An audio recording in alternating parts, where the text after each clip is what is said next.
മൂത്രം ഒഴിക്കുമ്പോൾ ഭയങ്കര വേദന, അല്ലെങ്കിൽ അടിവയറിന് വേദന, മൂത്രത്തിനൊരു ദുർഗന്ധം, ഇടയ്ക്കിടയ്ക്ക് ഒഴിക്കണമെന്നുള്ള തോന്നൽ, ഇങ്ങനെ പല ലക്ഷണങ്ങളായിട്ട് നമ്മുടെ അടുത്ത് പേഷ്യൻസ് വരാറുണ്ട്. ഇതിനോടൊപ്പം തന്നെ പനിയും കുളിരും ഒക്കെ നിൽക്കുകയാണെങ്കിൽ നമ്മൾ യൂറിൻ റുട്ടീനാണ് ടെസ്റ്റ് ചെയ്യാറ്. അപ്പം നോക്കിക്കഴിഞ്ഞ് കഴിഞ്ഞാൽ മിക്ക ആൾക്കാർക്കും മൂത്രത്തിൽ പഴുപ്പ് അല്ലെങ്കിൽ യൂറിനറി ട്രാക്ട് ഇൻഫെക്ഷൻസ് കാണാറുണ്ട്. എന്താണ് യൂറിനറി ട്രാക്ട് ഇൻഫെക്ഷൻ വരാനുള്ള കാരണങ്ങൾ, എന്തൊക്കെയാണ് ലക്ഷണങ്ങൾ, നമുക്ക് എങ്ങനെ മാനേജ് ചെയ്യാം എന്നൊക്കെ നമുക്ക് ഡീറ്റെയിൽഡായി വീഡിയോയിലൂടെ നോക്കാം. ഞാൻ ഡോക്ടർ പ്രിയ, Q1B ഹെൽത്ത് കെയറിലെ ഹോമിയോപ്പതിക് ഫിസിഷ്യനാണ്. യൂറിനറി ട്രാക്ട് ഇൻഫെക്ഷൻ എന്ന് പറയുമ്പോൾ എന്താണ് യൂറിനറി ട്രാക്ട്? നമുക്കറിയാം, നമ്മുടെ ശരീരത്തിലെ രക്തത്തിനെ മുഴുവൻ കിഡ്നി അരിക്കുകയും അത് വേസ്റ്റായിട്ട് പുറന്തള്ളുന്നതാണ് യൂറിൻ അല്ലെങ്കിൽ മൂത്രം. അപ്പോൾ കിഡ്നിയിൽ നിന്ന് തുടങ്ങി അത് യൂറേറ്റർ വഴി നമ്മുടെ മൂത്രസഞ്ചിയിൽ അല്ലെങ്കിൽ യൂറിനറി ബ്ലാഡറിലെത്തുന്നു. അവിടെ നിന്ന് ചെറിയ ട്യൂബായി യുറീത്ര വഴി പുറത്തേക്ക് പോകുന്നു. അതാണ് ഒരു നോർമൽ പാത്വേ. ഇവർക്ക് എന്തെങ്കിലും രോഗങ്ങൾ വന്നിട്ടുണ്ടെങ്കിൽ പ്രധാനമായിട്ടും മൂത്രസഞ്ചിക്കും വരുന്ന രോഗത്തെയാണ് നമ്മൾ യൂറിനറി ട്രാക്ട് ഇൻഫെക്ഷൻ എന്ന് പറയും. ഈ ഒരു കണ്ടീഷൻ കൂടുതലായിട്ടും സ്ത്രീകളിലാണ് കാണാറ്.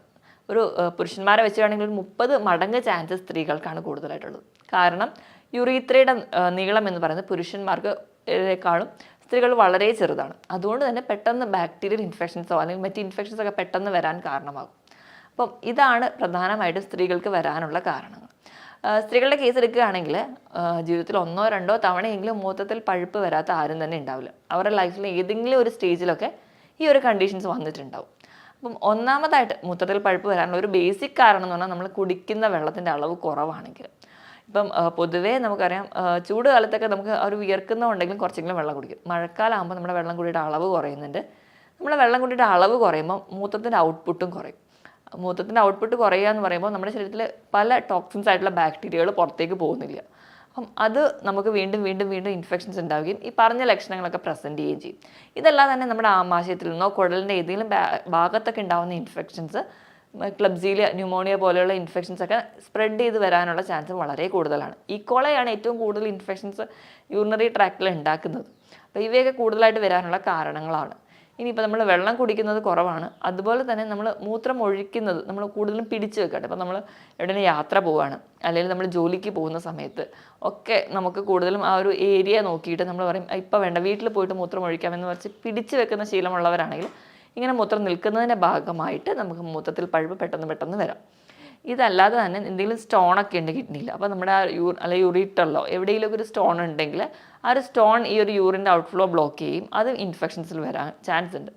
ഇനിയിപ്പോൾ പ്രഗ്നൻസി പോലെ അല്ലെങ്കിൽ മറ്റ് എന്തെങ്കിലും ഗർഭാശയ മുഴകളോ അല്ലെങ്കിൽ എന്തെങ്കിലും ആമാശയത്തിലുള്ള ഗ്രോത്തോ, ഇതൊക്കെ നമ്മുടെ ആ ഒരു ബ്ലാഡറിനോ അല്ലെങ്കിൽ ആ ഒരു ഏരിയയ്ക്ക് കംപ്രഷൻ ഉണ്ടാക്കുന്നതിൻ്റെ ഭാഗമായിട്ട് യൂറിനറി ഔട്ട്ഫ്ലോ കുറയുന്നത് കാണാം. അതുകൊണ്ട് നമുക്ക് യൂറിനറി ട്രാക്ട് ഇൻഫെക്ഷൻസ് കൂടുതലായിട്ട് വരുന്നത് കാണാം. ഇതൊക്കെയാണ് ചില കാരണങ്ങൾ.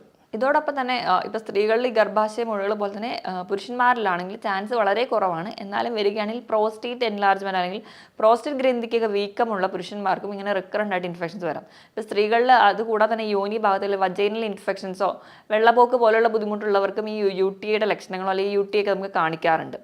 ഇനിയിപ്പോൾ ഇതൊന്നും കൂടാതെ തന്നെ നമുക്ക് മദ്യപാനം പോലെയുള്ള ശീലങ്ങൾ അല്ലെങ്കിൽ ഒരുപാട് കോള പോലുള്ള ഡ്രിങ്ക്സ്, കഫീൻ അടങ്ങിയ ഡ്രിങ്ക്സ്, കാപ്പി, ചായ ധാരാളം കുടിക്കുന്നവരാണെങ്കിൽ നമ്മുടെ ശരീരത്തിൽ നിന്ന് വേണ്ട വെള്ളം കിട്ടാതെ ഡീഹൈഡ്രേറ്റഡ് ആവും. അതിൻ്റെ ഭാഗമായിട്ടും പെട്ടെന്ന് നമുക്ക് യൂറിനറി ട്രാക്ട് ഇൻഫെക്ഷൻസ് വരുന്നത് കാണാം.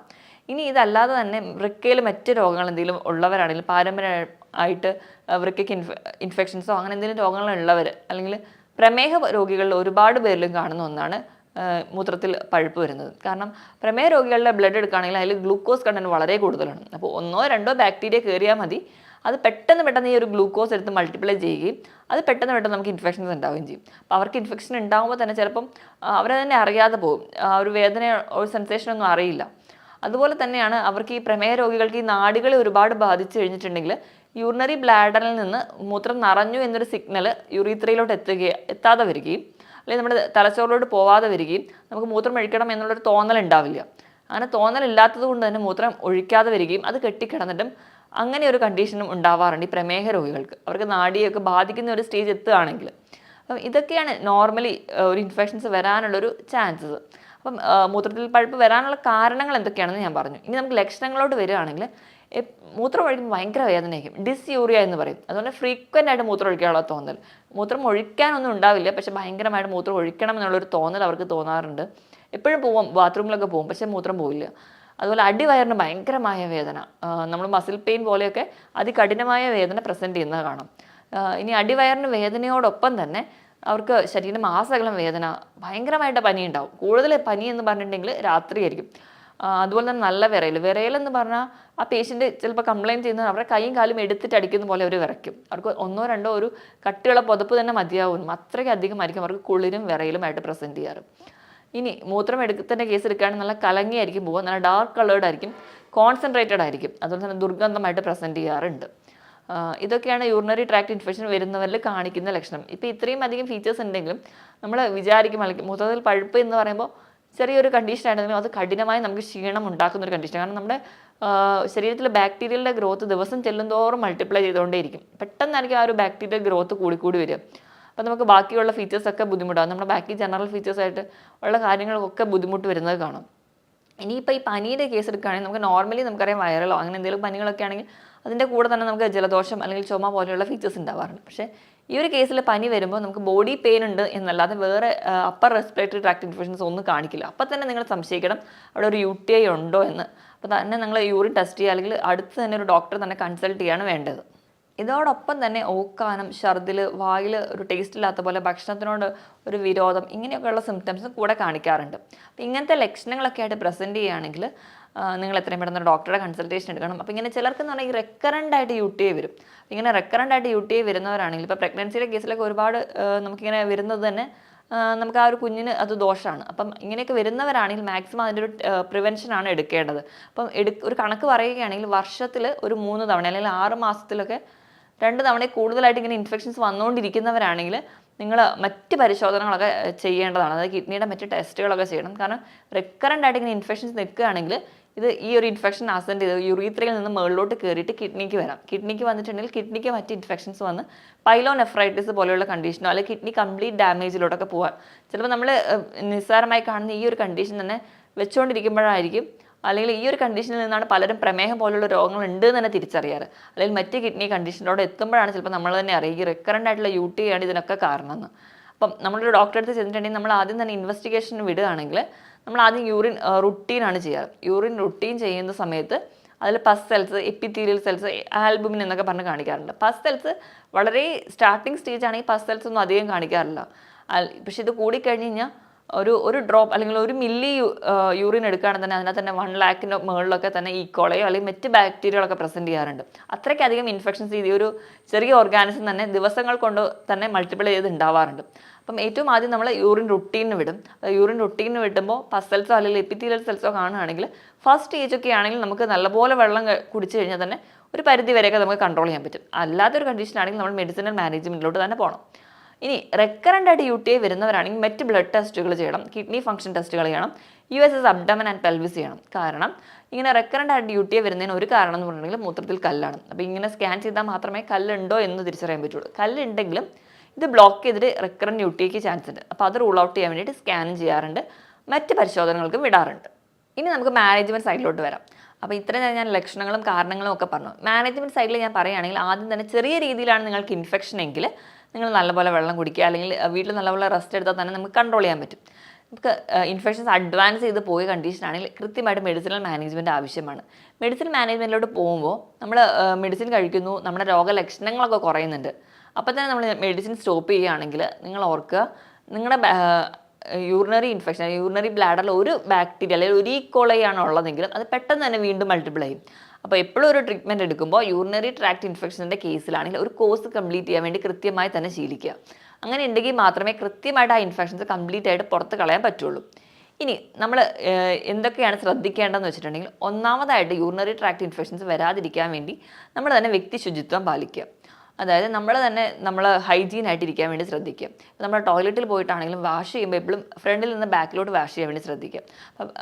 അപ്പം നമുക്ക് ഒരുപാട് മലദ്വാരത്തിൽ നിന്നൊക്കെ ഇൻഫെക്ഷൻസോ അല്ലെങ്കിൽ ബാക്ടീരിയകളൊക്കെ അകത്തേക്ക് കയറാതിരിക്കാൻ വേണ്ടി നമുക്ക് ശ്രദ്ധിക്കാൻ പറ്റും.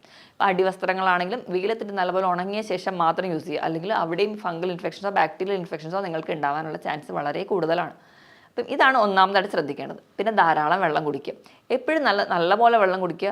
വെള്ളം കുടിക്കുന്നതിനനുസരിച്ച് തന്നെ മൂത്രമൊഴിച്ച് കളയാൻ വേണ്ടി ശ്രദ്ധിക്കുക. അങ്ങനെയാണെങ്കിൽ ഒരു പരിധി വരെ ഇൻഫെക്ഷൻസ് ഒന്നും വരാതിരിക്കാൻ വേണ്ടി പറ്റും. കാരണം ഈ വെള്ളം കുടിച്ച് അല്ലെങ്കിൽ യൂറിൻ ഔട്ട്പുട്ടിലൂടെയാണ് ഈ ബാക്ടീരിയകളെല്ലാം പുറത്തേക്ക് പോകുന്നത്.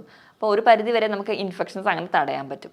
അതാണ് അടുത്തതായിട്ട് ശ്രദ്ധിക്കേണ്ടത്. അപ്പം ജോലിക്ക് പോകുന്നവരാണെങ്കിലും അല്ലെങ്കിൽ യാത്രയ്ക്ക് പോകുന്നവരാണെങ്കിലും നിങ്ങൾ മാക്സിമം യൂറിനേറ്റ് ചെയ്യാൻ വേണ്ടി ശ്രദ്ധിക്കുക. അപ്പം ആ ഒരു ഏരിയയിൽ നമ്മൾ യൂറിനേറ്റ് ചെയ്യുന്ന ഏരിയ എത്ര അഴുക്കാണെങ്കിലും അവിടുന്ന് ഒരിക്കലും ബാക്ടീരിയ നമ്മുടെ ശരീരത്തിലോട്ട് വന്ന് കയറില്ല. പക്ഷേ നമ്മൾ പിടിച്ചു വെക്കുകയാണെങ്കിൽ പെട്ടെന്ന് തന്നെ യൂറിനറി ട്രാക്ട് ഇൻഫെക്ഷൻസ് വരികയും അത് നമുക്ക് റിക്കറൻ്റായി വരുമ്പോൾ അതിൻ്റേതായ ബുദ്ധിമുട്ടുകളും അത് മറ്റ് കോംപ്ലിക്കേഷൻസിലോട്ടും പോകും. അപ്പോൾ നിങ്ങൾ ആ ഒരു കാര്യം വേണ്ടി ശ്രദ്ധിക്കുക. ഇനി ഈ നമ്മുടെ ശരീരത്തിൽ ഒരു ബാക്ടീരിയ വന്നു അല്ലെങ്കിൽ ഒരു ഇൻഫെക്ഷൻ വന്ന സമയത്ത് നമ്മൾ മെൻ്റലി കൂടി വീക്കാണെങ്കിൽ നമുക്ക് ഒരുപാട് സ്ട്രെസ്സൊക്കെ ഉണ്ടെങ്കിൽ ഈ ഒരു ബാക്ടീരിയൽ ഗ്രോത്ത് കൂടും. അപ്പോൾ നിങ്ങൾ മെൻ്റലി വീക്ക് അല്ലെങ്കിൽ സ്ട്രെസ് ആയിട്ടിരിക്കുന്ന കണ്ടീഷൻ അത് കുറച്ചുകൂടെ റിലാക്സ് ചെയ്യാൻ വേണ്ടി ശ്രദ്ധിക്കുക. കഴിക്കുന്ന ഭക്ഷണത്തിൽ നിന്ന് ഒഴിവാക്കേണ്ടത് എന്താണെന്ന് വെച്ചിട്ടുണ്ടെങ്കിൽ അധികമായിട്ട് മധുരവും ഉപ്പും മസാലകളും മാക്സിമം അവോയ്ഡ് ചെയ്യുക. ഇതൊക്കെ ഈ ഒരു ബാക്ടീരിയൽ ഗ്രോത്തിനെ ഫ്ലറിഷ് ചെയ്യുന്ന കാര്യങ്ങളാണ്. മാക്സിമം ഇവയൊക്കെ ഒഴിവാക്കുക. പകരം ഹെൽത്തി ആയിട്ടുള്ള ഭക്ഷണങ്ങൾ കഴിക്കുക. നമ്മൾ കഴിക്കേണ്ട ഭക്ഷണങ്ങൾ എന്തൊക്കെയാണെന്ന് നോക്കിയിട്ടുണ്ടെങ്കിൽ എപ്പോഴും നല്ല ബാക്ടീരിയ വളരാൻ വേണ്ടിയിട്ട് അല്ലെങ്കിൽ ഒരു പ്രോപ്പർ ഗട്ട് ഹെൽത്ത് അല്ലെങ്കിൽ പ്രോപ്പർ ഹെൽത്തിന് വേണ്ടിയിട്ട് നല്ല പോലെ നിങ്ങൾ പ്രോബയോട്ടിക്സ് കഴിക്കുക. തൈര് അടങ്ങിയ ഭക്ഷണങ്ങൾ അല്ലെങ്കിൽ അതുപോലെ തന്നെ തൈര്, നിങ്ങൾ പഴങ്കഞ്ഞി, ഉപ്പിലിട്ട ചെറിയ രീതിയിലൊക്കെ വിനാഗിരി അടങ്ങിയിട്ടുള്ള ഭക്ഷണങ്ങളൊക്കെ കഴിക്കുന്നത് നല്ലൊരു പ്രോബയോട്ടിക്കാണ്. ഇത് നമ്മുടെ ശരീരത്തിൽ നല്ല ബാക്ടീരിയനെ വളർച്ചയ്ക്ക് സഹായിക്കും. നല്ല ബാക്ടീരിയ നല്ല രീതിയിലുണ്ടെങ്കിൽ നമ്മുടെ ശരീരത്തിൽ മറ്റ് രോഗങ്ങൾ ഉണ്ടാകുന്ന ബാക്ടീരിയൻ്റെ ഗ്രോത്ത് നമുക്കൊരു പരിധി വരെ കുറയ്ക്കാൻ പറ്റും. ഇനി ഇതുപോലെ തന്നെ ബാക്ടീരിയൽ ഗ്രോത്ത് കുറയ്ക്കാവുന്ന ഒന്നാണ് ക്യാൻബറി ജ്യൂസുകൾ. ക്യാൻബറി എന്ന് പറയുമ്പോൾ നമുക്കറിയാം നമ്മുടെ ലൗലോലിക്ക അല്ലെങ്കിൽ ചെറി പോലെയുള്ള ഫ്രൂട്ട്സൊക്കെ ഈ ക്യാൻബറിയിൽ വരുന്നതാണ്. ഇവയുടെയൊക്കെ ജ്യൂസ് സിറപ്പുകളല്ലാതെ തന്നെ ജ്യൂസായിട്ട് തന്നെ അധികം ഷുഗറൊന്നും ഇല്ലാത്ത രീതിയിൽ നിങ്ങൾ കുടിക്കുകയാണെങ്കിൽ അത് നിങ്ങൾക്ക് ഒരു പരിധി വരെ കുറയ്ക്കാൻ പറ്റും. പിന്നെ നമ്മുടെ വീട്ടിൽ തന്നെ ആണെങ്കിൽ കൂവ അല്ലെങ്കിൽ ബാർലിയൊക്കെ വെള്ളം കാച്ചി കുടിക്കുക, ഞെരിഞ്ഞിലിട്ട് വെള്ളം കുടിക്കുക. ഇതൊക്കെ ഒരു പരിധി വരെ UTI കുറയ്ക്കുന്ന സാധനങ്ങളാണ്. അപ്പോൾ ഇതൊക്കെ മാക്സിമം യൂസ് ചെയ്യാൻ വേണ്ടി ശ്രദ്ധിക്കുക. അപ്പോൾ അങ്ങനെ തന്നെയാണെങ്കിൽ ഒരു പരിധി വരെ നമുക്ക് കുറയ്ക്കാൻ പറ്റും. ഇതിനോടൊപ്പം തന്നെ കരിക്ക് നല്ല പോലെ കുടിക്കുന്നത്, ധാരാളം പൊട്ടാസ്യം ഉണ്ട്. അതുപോലെ തന്നെ കരിക്ക് നല്ല റീഫ്രഷിംഗ് ആണ്. അപ്പോൾ അത് നമുക്ക് ക്ഷീണവും മാറ്റും. കരിക്ക് നല്ലപോലെ കുടിക്കാൻ വേണ്ടി ശ്രദ്ധിക്കുക. ഫ്രൂട്ട്സിൻ്റെ കേസിൽ എടുക്കുകയാണെങ്കിൽ ഓറഞ്ച്, വൈറ്റമിൻ C അടങ്ങിയിട്ടുള്ള നെല്ലിക്ക, നാരങ്ങ, ഇത് നമുക്ക് അറിയാം ഒരു ഇൻഫെക്ഷൻ വന്നിട്ട് അത് കുറയ്ക്കാൻ വേണ്ടി സഹായിക്കുന്നുണ്ട്. തണ്ണിമത്തൻ കഴിക്കുന്നത് വളരെ നല്ലതാണ്. അത് കുറേ ഹൈഡ്രേറ്റഡ് ആയിട്ട് നിർത്തുകയും ചെയ്യും. ഈ ക്ഷീണം അല്ലെങ്കിൽ നമുക്ക് ഇത് മൂലം ഉണ്ടാകുന്ന പല മറ്റ് കംപ്ലയിൻസോ അല്ലെങ്കിൽ കോംപ്ലിക്കേഷൻസോ ഒക്കെ തടയാൻ പറ്റും. അപ്പോൾ ധാരാളം വാട്ടർ കണ്ടന്റ് ഉള്ള ഫ്രൂട്ട്സൊക്കെ നല്ലപോലെ കഴിക്കുക. കുറച്ചുകൂടെ ഹെൽത്തി ആയിട്ടുള്ള ഭക്ഷണങ്ങളൊക്കെ കഴിക്കുക. അങ്ങനെയാണെങ്കിൽ ഒരു പരിധി വരെ നമുക്ക് ഇൻഫെക്ഷൻസൊക്കെ തടയാൻ പറ്റും. ഇനി നമ്മൾ അതുപോലെ തന്നെ നമ്മൾ വ്യക്തി ശുചിത്വം പാലിക്കുകയും കൂടി വേണം. അതുപോലെ നമ്മൾ ടോയ്ലറ്റിലൊക്കെ പോയി കഴിഞ്ഞ് കഴിഞ്ഞാൽ ആ ഒരു ഏരിയ വാഷ് ചെയ്ത് ഡ്രൈ ആക്കി കീപ്പ് ചെയ്യാൻ വേണ്ടി ശ്രദ്ധിക്കുക. കാരണം നമ്മുടെ ഡ്രസ്സിൽ നിന്നോ അല്ലെങ്കിൽ നമ്മളെ ശുചിത്വം ഇല്ലായ്മയിൽ നിന്നും ഇങ്ങനെ ഇൻഫെക്ഷൻസ് റിക്കറൻ്റ് ആയിട്ട് വരാൻ ചാൻസ് ഉണ്ട്. അപ്പം നമ്മൾ തന്നെ ശ്രദ്ധിച്ച് കഴിഞ്ഞാൽ ഒരു പരിധി വരെ നമുക്ക് UTI പോലെയുള്ള ഇൻഫെക്ഷൻസ് തടയാൻ പറ്റും. ഈ പറഞ്ഞ കാര്യങ്ങളിൽ എന്തെങ്കിലും ഡൗട്ട് ഉണ്ടെങ്കിൽ നിങ്ങൾ താഴെ കാണുന്ന നമ്പറിൽ കോൺടാക്ട് ചെയ്യുക. മറ്റൊരു ഹെൽത്ത് ടോപ്പിക്കുമായിട്ട് വീണ്ടും കാണുന്നത് വരെ നന്ദി.